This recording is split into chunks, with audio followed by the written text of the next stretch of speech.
جس شخص کو تم سے سچی محبت ہوگی وہ تم کو فضول اور ناجائز کاموں سے روکے گا۔ اللہ صرف تمہارے راستوں کو موڑتا ہے، تمہاری دعاؤں کو نہیں۔ وہ تمہیں اپنے طریقے سے تمہاری من پسند منزل تک لاتا ہے۔ اگر ہم سے غلطی ہو جائے تو ابلیس کی طرح دلیر نہیں ہونا چاہیے، بلکہ معافی مانگ لینی چاہیے، کیونکہ ہم ابن آدم ہیں، ابن ابلیس نہیں۔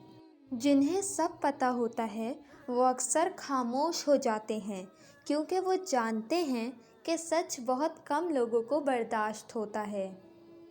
یہ عید کے دن جب آتے ہیں اپنوں کی یاد دلاتے ہیں، جو ہم سے جدا ہو جاتے ہیں، جو مٹی میں سو جاتے ہیں۔ آئینہ دیکھ کر خیال آیا، زندگی تجھ پہ بھی زوال آیا۔ وقت کچھ ہاتھ میں بچا ہی نہیں، زندہ رہنے کا جب خیال آیا۔ ہر آدمی اپنا درخت الگ الگ اگانا چاہتا ہے، یہی وجہ ہے کہ انسانیت کا باغ تیار نہیں ہوتا۔ آج کا انسان دولت کو خوش نصیبی سمجھتا ہے اور یہی اس کی بد نصیبی کا ثبوت ہے۔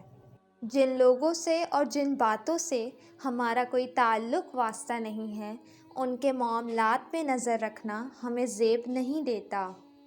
لباس قیمتی ہو یا سستا، کردار کو نہیں چھپا سکتا۔ اپنے کردار کو اچھا کرو، ہر لباس میں اچھے لگو گے۔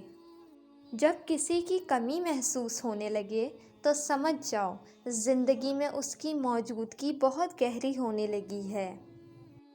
90% عورتیں اور مرد والدین سے دعا نہیں لے سکتے، مگر ہر پیر فقیر سے دعا کرواتے پھرتے ہیں۔ والدین سے بڑا پیر کوئی نہیں ہوتا۔ یہ دنیا آرام کی جگہ نہیں ہے، امتحان کی جگہ ہے۔ اپنے دل کو مضبوط بناؤ اور اللہ پر یقین کرو، وہ تمہاری ہر مشکل آسان کر دے گا۔ بے شک حالات انسان کے ہاتھ میں نہیں ہیں، لیکن جس کے ہاتھ میں ہے وہ بہت رحیم اور رحمان ہے۔